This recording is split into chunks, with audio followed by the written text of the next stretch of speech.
So, what's up sa inyo mga ate at kuya? Ako nga pala si Kuya Len at nagbabalik tayo dito sa Grow a Garden.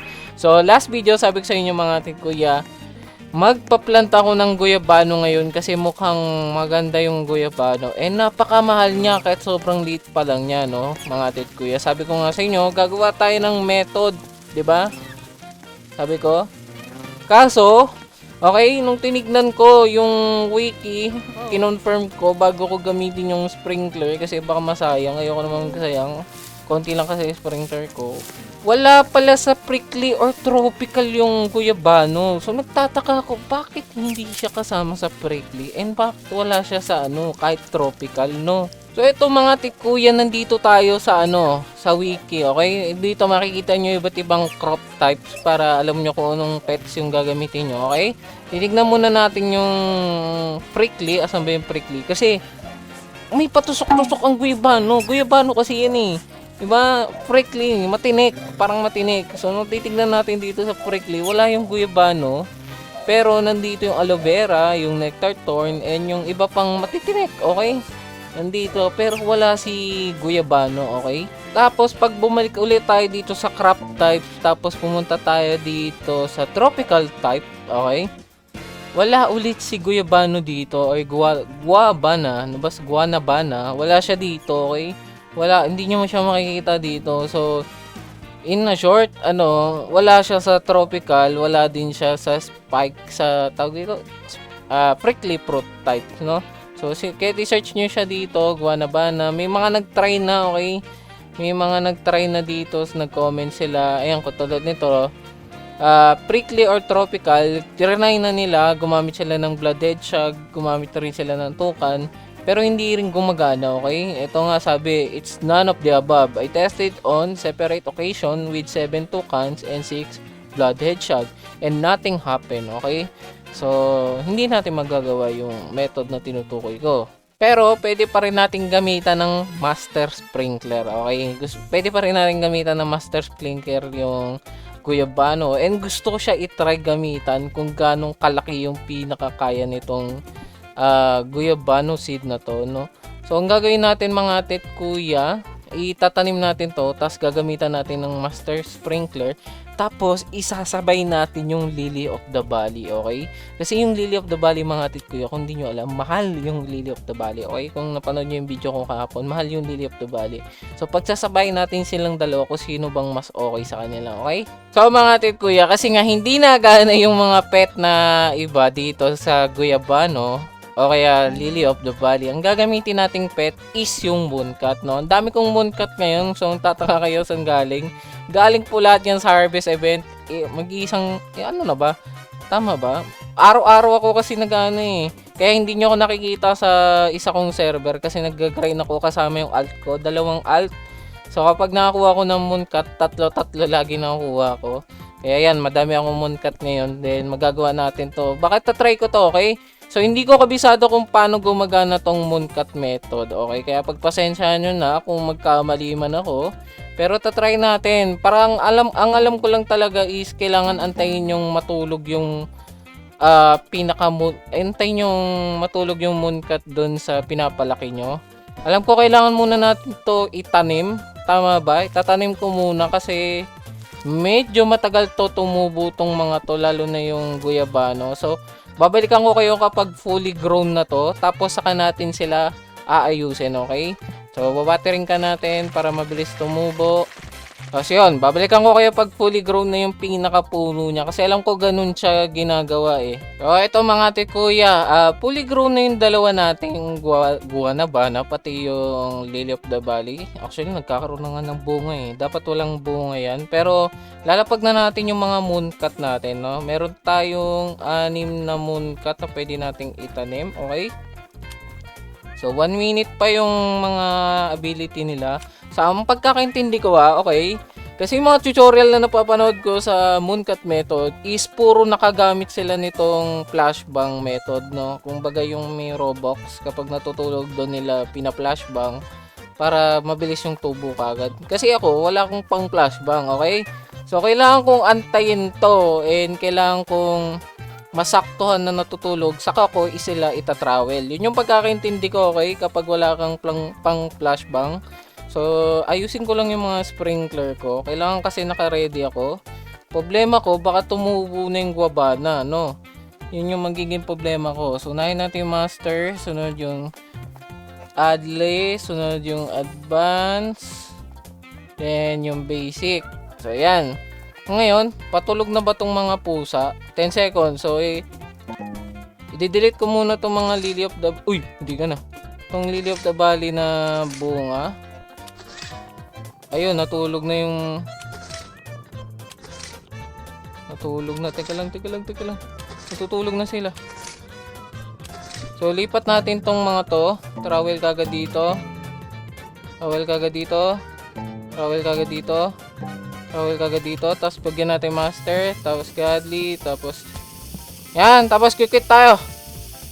So, ito na mga atik ko. Nakabalik na tayo. Hindi ko alam kung nakana ang mooncut kahit offline, okay? So, hindi ako sure. Kaya nilagay ko sila dito sa gilid. Kung saan medyo madalas yung daan ng mooncut. So, ito. Ito natin. Wala pa yung flashbang event or flashbang na cutscene. Naglo-loading pa rin na lahat actually. Malalaman natin kapag ano. Hindi ko alam kung nagana yung mooncut kahit offline. So, yan na. Your guardian crew while you're gone. Okay, ganito yung tsura.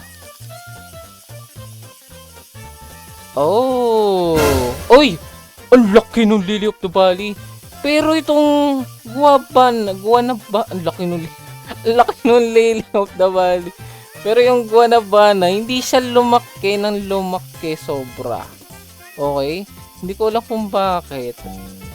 Siguro pwede pa natin i-try ulit yung Guanabana. Try ko nga ilabas yung harvest tool. Lantayin kong matulog ulit tong mga ano.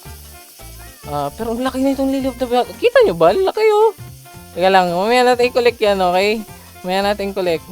Ito, natutulog na yung... Ayun, natutulog na yung ano. Natutulog sila. Ay, wala akong travel. Hindi ko na ano.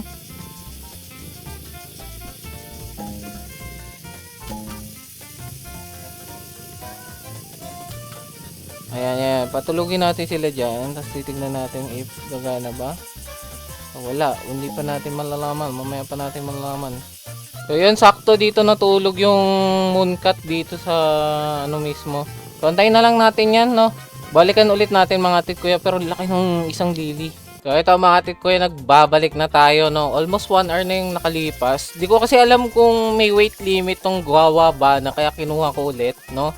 So, meron tayong mga guabana naman dito. Ang pinakamataas lang natin is 24 kilograms, okay? So, hindi ko alam kung may tataas pa dyan. So, tignan natin kapag na ano na to. Okay, meron nga. Meron pang mas malaki ng konti, okay? Nakita nyo naman, lumaki yung... Uy, laki. Uy, rainbow? Rainbow guabana? Rainbow guabana? Yeah, rainbow guabana. So, ngayon, ang gagawin natin mga tit kuya, ay kukunin na natin tong sobrang laking ano tawag dito Lily of the Valley. Ay, ano yung nakuha? Ay, malaki din tong nakuha ko, pero ito gusto ko. So, yan yung nakuha natin, yung pinakamalaki. 133 kilograms. Lily of the Valley. Ang laki, gagi. Ang laki ng Lily of the Valley. Diyos mega laki. Teka lang ha, pipicture ko lang mga tikuya kasi sobrang laki ng Lily of the Valley na to. So, ayan mga tit kuya, titignan natin kung magkano tong Lily of the Valley na to, okay? Tunahin muna natin tong ano. Ay, yung guabana pala, hindi ko nakuha.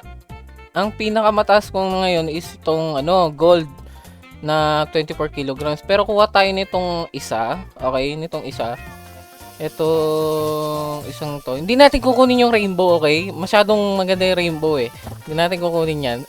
Sayang eh. Akin na lang yan. Okay. Unahin na muna natin yung Lily of the Valley, okay? Ito, 32 kilograms na Lily of the Valley. Tingnan natin kung magkano. 1.4 million. 1.39. 399. Pero, round out na nga. 1.4. Ngayon, tignan natin tong 133 kilograms na Lily of the Valley. 24 million! Oh my goodness! Paano kung na-mutate pa pala to? Ang laki nito! Diyos me, grabe, paldo ka dito. Mas mahal pa to dun sa honeysuckle ko. Alam niyo yun? Honeysuckle ko. Eto, mas mahal pa siya dito. Tapos multiple plant pa yung Lily of the Valley. Lily of the Valley ba ang pinakamaganda na talaga yun? Tingnan nyo, ito nga honeysuckle na to. 19 million, ito. Grabe. 24 million, paldo. Paldo ka dito sa Lily of the Valley na to, grabe. Pero tignan na naman natin yung guabana, okay? Guanabana, tignan natin kung magkano ba to. 19 kilograms. Okay, check natin 19 kilograms. 1.6. Oh my, ang taas. Ang taas naman ito. 19 kilograms lang to ha. So feeling ko may ano kasi tong guavana, may weight limit siya. Kaya hindi na siya lumalaki ng sobra. Pero tong Lily of the Valley, mukhang 150 kilograms siguro max nito. Ito, tignan natin tong gold kung magkano. 54 million! Oh my! Ang laki! 54 million! 54 million guavana. Oh my! Grabe! Paano pa yung rainbow? Tingnan natin yung rainbow. Hindi natin kukunin yung rainbow. Gagamitan lang natin ng magnifying glass yung rainbow. So, tignan natin kung magkano ba tong rainbow na ano. Rainbow na, kinakabahan ako rainbow ng guavana. 3, 2, 1. 99, 100 million. Grabe. Wala pang mutation yan ha. Grabe, ang mahal ng guavana guys. So nakita nyo naman guys, grabe yung pagkamahal ng mga fruit na to dahil sa mooncat. So hindi kasi nagana yung ibang pet dito katulad ng tukan tsaka hedgehog. So trinay ko yung mooncat. So sobrang effective ng mooncat mga ate kuya. Kaya ako sa inyo, kung napanood nyo na tong video intro, i-try nyo na rin yung mooncat dito sa dalawang fruit na to. Baka pumaldo kayo. Okay? Tandaan nyo yung guavana, hindi po nagana yung tukan tsaka yung hedgehog. Dito naman sa Lily of the Valley, walang ibang pet na pwedeng gamitin sa kanya para lumaki pa yung size. Kaya ginamit ko is full mooncat, okay? Nakita nyo naman, full mooncat yan. So, try nyo na mga tit kuya para pumaldo din kayo. So, mga tit kuya, hanggang dito na lang po ako, no? I hope na nakatulong tong video ko tong sa inyo. First time ko lang din gawin tong mooncat method na to. Nakita nyo naman, successful siya kahit papano kasi pumaldo tayo. Nakita nyo naman, meron tayong Lily of the Valley na sobrang laki at meron tayong mga guavana na malalaki din kahit papano. So hindi ko alam talaga kung may weight limit tong guavana, pero mga may weight limit sila kaya ganyan lang po sila kabigat. Pero tatry ko pa rin kapag nakagawa ko ng mas malaki dyan. Pero so far, grabe paldo yung guavana, lalo na yung rainbow. So try nyo yung mga tit kuya para masubukan nyo din at pumaldo kayo. I hope nakatulong tong video sa inyo. Huwag nyo kakalimutan mag-like and subscribe. And i-follow nyo ako sa mga other social media platform ko, no, mga tit kuya. Thank you sa walang sawang pagsuporta ninyo mga tit kuya. Hanggang dito na lang po ako mga tit kuya. Ingat kayo palagi and God bless po sa inyo. Bye-bye!